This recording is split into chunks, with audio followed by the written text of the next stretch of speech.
Hi, this is Adam from Small Town Machine Shop. Today we're going to check out a motor to see if we can easily find why it's going to ground.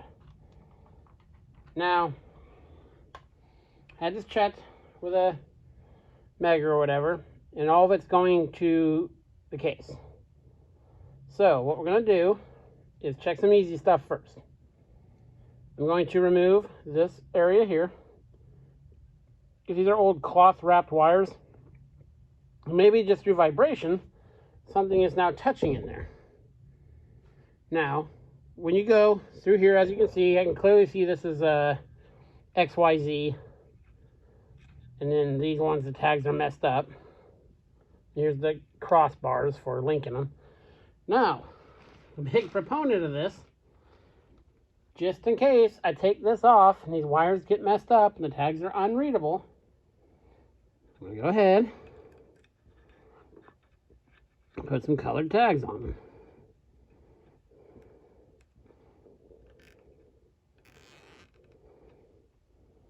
That way, no matter what, it doesn't matter how they go. You know, the orange ones could end up both being here, both being here. That doesn't matter.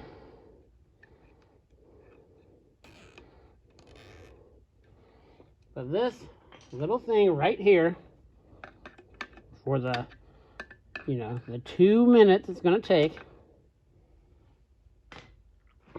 can really, really make this job easier when it goes back together. Sometimes you don't even have to mark the other two.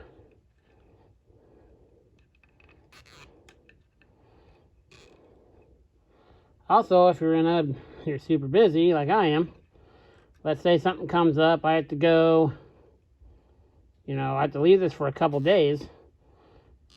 Some of this I might film, but now as a reference, if I have to come back to it, I know which wires should be joined together. So I'll do that for now. Let's take these crossbars off.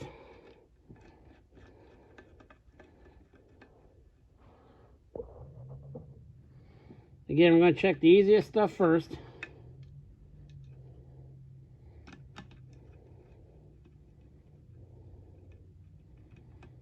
I'm actually kind of hoping it's this right here. This is the motor for the Acer milling machine head. Now, I don't know how it is where you guys are, but getting motors rewound here is, first of all, this is the wrong time of year to have it done, because all the pump shops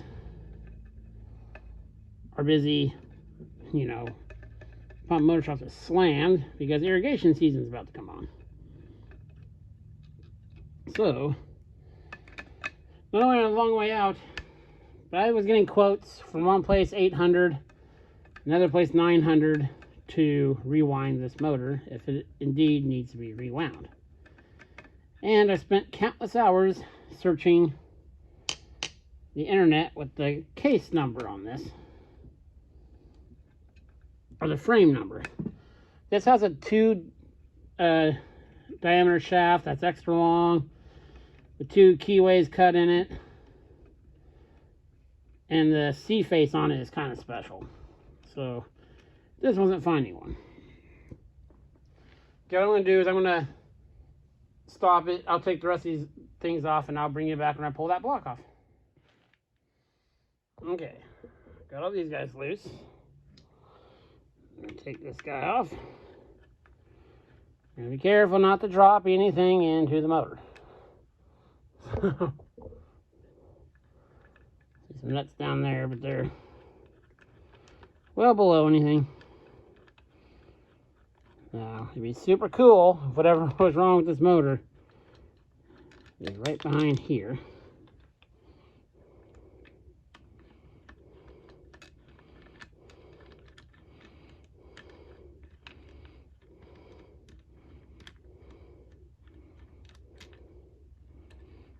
Okay. That guy out. Okay. Not seeing anything jumping out at me. Again, these two wires here,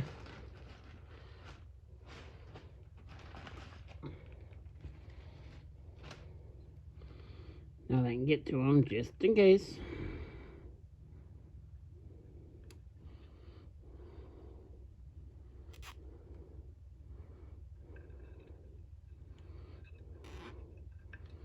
Get yourself some multicolored zip ties.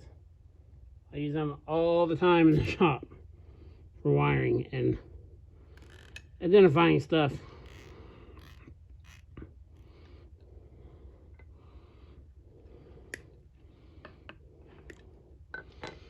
Okay, get these washers out, nuts out of here. Okay, so nothing really jumping out at me yet. I'm gonna take the wire housing off.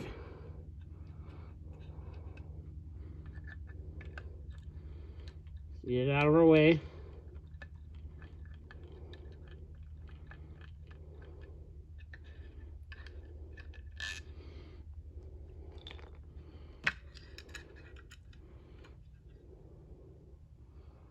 No burn marks, nothing on that. Let's get it out of the way.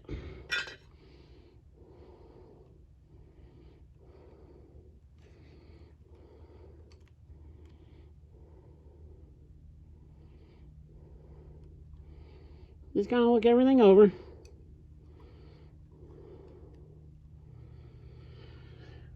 Okay, I don't see anything up there that looks bad. Now we're going to go in a little deeper. Let me get this back off, and I'll bring you back. Okay, I got the end bell off. Now we're going to look closely at this part of the wiring right here. Let me zoom you in here a bit. I look for any roasty toasty parts, any parts of exposed copper. You can actually, at this point, what I have to do is pull the wires all the way up.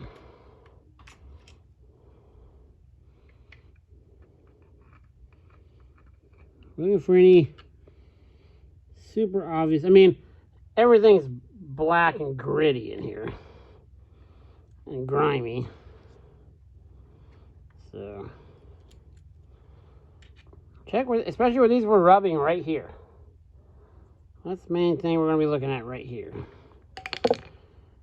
If this doesn't work, me and my uncle were just discussing an alternate method to reuse this motor housing, which is pretty clever, and we just may do it because I have no money invested in fixing this anymore.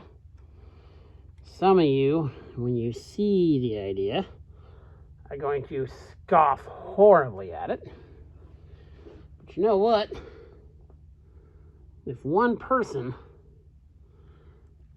can take that idea, put it into practice, and get their machine going, and that's awesome. That wire doesn't look, oh, that looks good. Again, we're just going to, sorry if I'm not framed there, look at the parts where it was touching this directly. And if it's not in here, then it's somewhere internal in the windings themselves. And that's, at least with me being unable to rewind motors, that's pretty much where I stop. I did do a bunch of reading in a manual about rewinding the motor myself, but that just doesn't seem like something I'm going to have the time to do.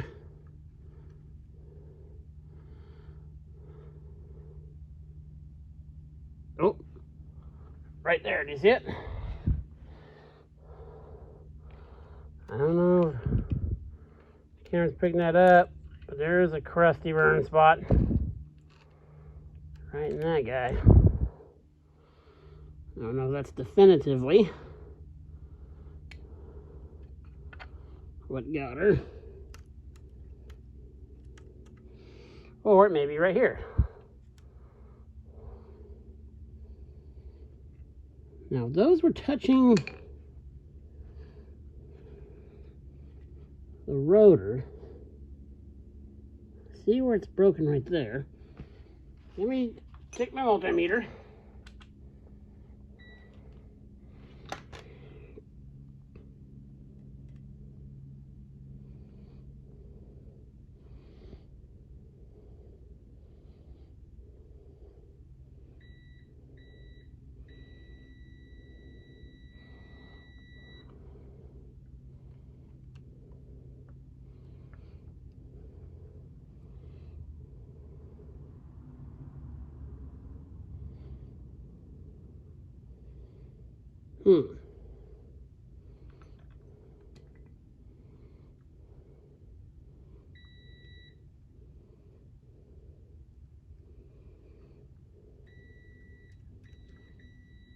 Still got this one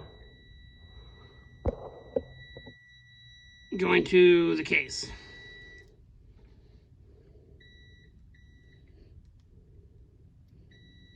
See if that's the only one.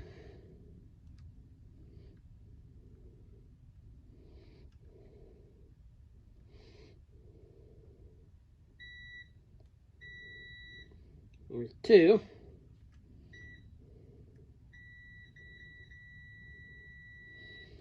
Three. Nope, there's a bunch of them still going to the case. So, that is probably, I see, you know, when I see them stuff like that, that's pretty much done for. So, being as beat as I am, I'm not put down by this. It gives us an opportunity quite unique. Okay, here's what we're gonna do. And like I said, some of you are gonna hate this. I'm gonna take the windings out of this case. This case has a very specific C-face. The shaft is very specific. This case is basically going to be the holder. I'll put a new bearing in there while we're at it. For the shaft. I'm going to take the windings out of this housing and cut a hole in the side of this guy. I'm going to cut a V groove into that rotor. And we're going to drive it with an outside motor. That's going to go through the housing and around the rotor. That'll be shouldn't be that big of a project. Even my little Craftsman lathe will that'd be a cool video doing the Craftsman lathe, is cutting a V belt groove in a motor rotor. So you know what? We have nothing to lose with this motor. That's what we're going to do. So I got moving to do, but I want to get this thing going. So yeah, tomorrow we will remove the windings and we'll get this guy set up in the little Craftsman lathe. It has centers on it. And we will cut a V-groove pulley in that rotor. This is Adam from Small Town Machine Shop. Please comment, like, and subscribe, and thanks for watching.